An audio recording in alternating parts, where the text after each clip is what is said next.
Salut à tous, j'espère que vous allez bien. On se retrouve pour la review de Raw du 25 avril 2022.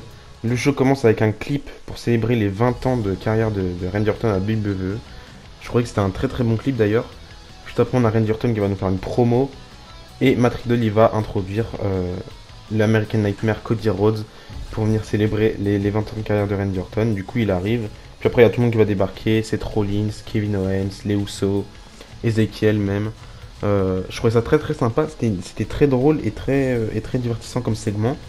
Et après, à la fin, on a Adam Pearce qui débarque et qui nous annonce que dans le main event, on aura un 4 contre 4. Du coup, les Usos, Seth Rollins et Kevin Owens face à RK Bro, Ezekiel et Cody Rhodes. On dirait un petit peu une construction type Survivor Series et je trouvais ça très très sympa. Donc voilà, moi j'ai bien aimé ce petit opener de show. Ensuite, comme prévu, on a une autre match pour le titre de Raw entre Bianca Belair et Sonya Deville. Le match était bien en vrai. Je pense qu'on aurait pu avoir mieux et c'est dommage que le match n'a pas été en pay-per-view. Pendant le match, il se passait plusieurs choses et Sonya Deville, comme elle est on va dire, général manageuse à la WWE, bah, elle a pu choisir ce qui se passait pendant le match, relancer le match, faire un sans disqualification, etc., etc. À un moment donné, on a eu Carmella et Zelina Vega qui sont venus pour attaquer Bianca Belair et aider Sonya Deville, il me semble. Et du coup, à la fin, on a une victoire de Bianca Belair avec son KOD sur Sonya Deville. Du coup, au final, Bianca Belair remporte le match clean. Et du coup, je sais pas si par la suite ça va continuer avec Bianca Belair. Mais en ce qui concerne la prochaine challengeuse au titre, j'en ai aucune idée. J'ai hâte de découvrir tout ça. Juste après, on a eu un bon segment, une bonne promo de Edge et Damian Priest. D'ailleurs, je crois que leur clan maintenant s'appelle Judgment Day. Je pense que ça a été annoncé à Raw. Et je trouve ça très très sympa. J'aime toujours autant ce qui se passe entre Damian Priest et Edge. Du coup, en gros, ce qu'ils nous ont dit, c'est que les gens, que l'univers de la WWE, ils disent que ce qui se passe avec Edge et Damian Priest actuellement, ça ressemble très fortement à l'Undertaker et tout ça. Edge, il dit que c'est bien mieux que l'Undertaker. Ils font passer un petit message à Finn Balor au passage. Ils disent que, enfin, Edge, il a dit que Damian Priest va s'occuper de ce qui reste de Finn Balor. Du coup, très rassurant, on aura bien Finn Balor dans cette histoire-là. Et du coup, voilà, c'était une très belle promo. Donnez-moi votre avis dans les commentaires. Ensuite, on a eu ce qui est pour moi le moins bon segment à Raw et le programme qui m'intéresse le moins. On a eu le bras de fer entre Bobby Lashley et Omos. Le bras de fer a été remporté par Bobby Lashley. Et après, Bobby Lashley et Omos, enfin Omos et MVP, ils ont attaqué Bobby Lashley. Donc voilà. Juste après, on a eu le retour de Becky Lynch qui n'avait pas fait une apparition à la WWE depuis WrestleMania du coup. Donc elle arrive, elle est dépitée, elle dit qu'elle est dégoûtée parce que ça fait depuis WrestleMania 35 qu'elle a pas fait une apparition sans un titre. Donc voilà, elle dit qu'elle a touché le fond et qu'il lui reste plus trop le choix que de remonter, comme elle a touché vraiment le fond. Du coup, elle nous dit qu'elle va récupérer son titre tôt ou tard. Et du coup, là, on a le retour de Asuka qui était absente pendant un long moment, presque un an, il me semble. Du coup, ça fait très très plaisir de revoir Asuka. Donc voilà, elle arrive, Asuka, elle dit à Becky Lynch qu'elle va stopper Becky parce que personne n'est prêt pour Asuka. Ensuite, elle fait un tout switch, je crois, sur le nez de Becky Lynch, c'était chelou. Et du coup, voilà. Après ça, on a eu un match ensemble entre Finn Balor et Damian Priest.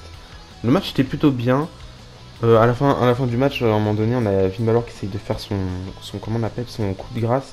Sauf qu'il y a Edge, comme il est sur la rampe d'entrée, il déconcentre un petit peu Finn Balor. Du coup, Damian Priest arrive à remporter le match. D'ailleurs, il a changé de finisher. Maintenant, il a fait un flatliner, je crois, à la fin, mais il a fait un chokeslam aussi, mais le chokeslam, il faisait déjà. Et je crois que le chokeslam qu'il fait, c'est renommé en Reconing ou Last Reconing. Et du coup, le flatliner, j'ai pas compris, mais voilà. En tout cas, il fait plus le Reconing à cause. Enfin, à cause. Oui, à cause quand même. Que Cody Rhodes est de retour à la WWE et que le Reconing est très, très similaire au Crossroads. Du coup, voilà, victoire de Damian Priest. J'espère que ça continue par la suite quand même. Juste après ça, on a eu le Miss TV. L'invité du Miss TV, c'était Austin Theory. Maintenant, il s'appelle juste Theory, le nouveau champion des États-Unis.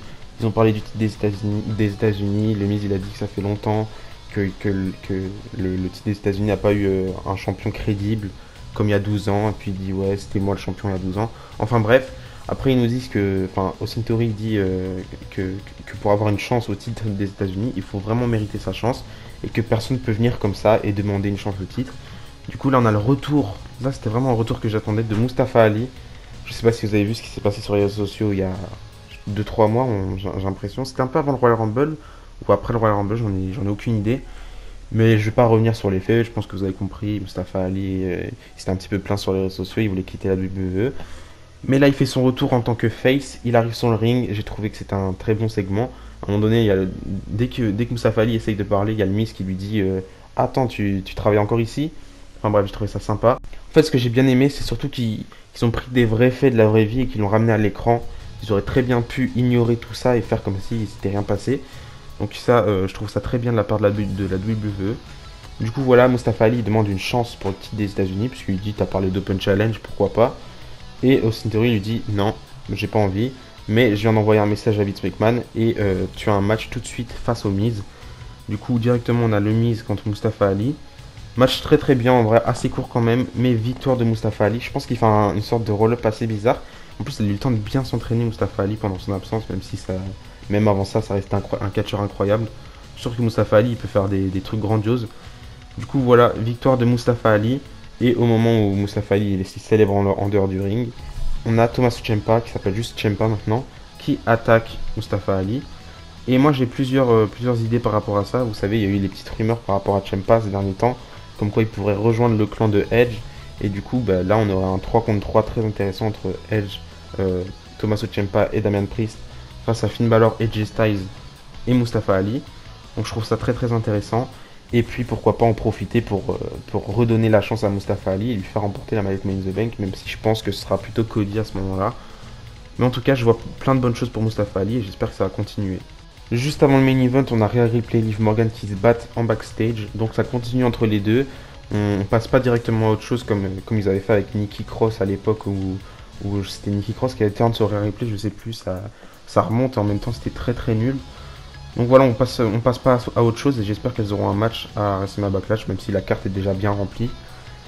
Et du coup, maintenant on a notre main event, un 8-man tag team match entre Cody Rhodes, Ezekiel et Arkebro face à Seth Rollins, Kevin Owens et les Usos. Je trouvais que c'était un très très bon match. Victoire de l'équipe de Randy Orton. À la fin, on a plein de RKO sortis de nulle part. Donc voilà, un bel hommage à Randy Orton. Et ça fait plaisir de célébrer les 20 ans de Randy Orton. Et j'ai hâte de voir les prochaines années parce que pour moi c'est clair que Randy Orton il est loin d'avoir fini sa carrière et il le dit lui-même. Donc voilà, c'est comme ça que se termine le Raw. Je trouvais que c'était un très très bon Raw. En fait, ce que j'ai bien aimé, c'est que c'était cohérent. Il y avait des storylines de partout. Ça me faisait penser à l'époque. Il y avait tout qui était cohérent. Il n'y avait pas un match qui était là pour rien faire. Il n'y avait pas un truc qui était là que ça voulait rien dire. Tout était cohérent. On avance dans plusieurs autres rivalités. Je pense que Vince McMahon il a fait le bon choix de faire plusieurs heel turns ou plusieurs face turns comme on a eu ce soir avec Tommaso Ciampa, Mustafa Ali, etc. Donc voilà, j'ai hâte de voir ce qui va se passer par la suite. Pour moi, Raw c'est clairement le show le plus intéressant actuellement.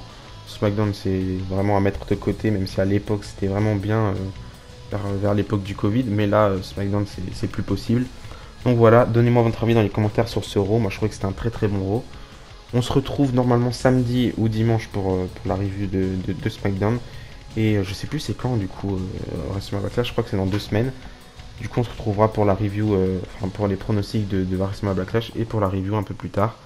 Donc voilà, d'ici là je vous dis à la prochaine et n'oubliez pas tant que le catch est sport. Bisous bisous.